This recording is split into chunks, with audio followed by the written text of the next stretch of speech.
Hi, this is Sylvie Ferrero and we're here at Billy Beck III Training Center, and today I'm going to show you how to stretch after a hip replacement.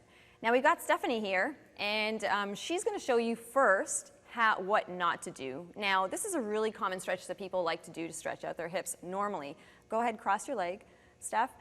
Anything where you're rotating the leg out at the hip is a no-no after hip replacement. Of course, you want to make sure you ask your doctor first and get his advice, but this is typically not a better option.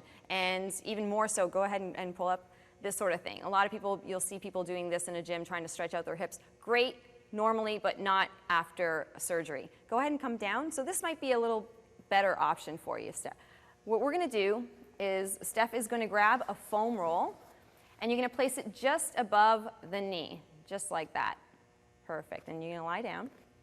Excellent. And we're going to add the strap, and you're going to put it more towards the ball of your foot. There you go, Steph. Awesome. Now this is going to help you stretch a little better, and we'll see that in a second. This foot is going to actually go on the floor, and we're going to start with the heel on the floor, Steph. There you go.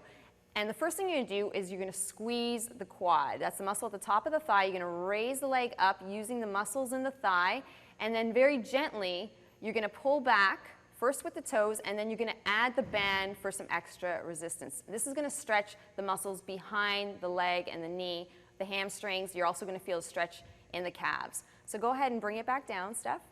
Very slowly raising it down, okay? And you're going to inhale and exhale, squeeze the quads first to raise the leg, and then bring the toes back towards the face, and then adding the resistance with the band. Again, we're getting the stretch behind the leg, and that's going to help stretch out the hamstrings and the calf muscles. And remember, guys, if you're not eating properly, you're not getting proper hydration, you are not going to be able to heal as quickly as possible. So make sure you're getting in your nutrients. All right, guys, this is Sylvie Ferrero. Thanks for watching, and this has been How to Stretch After Hip Replacement.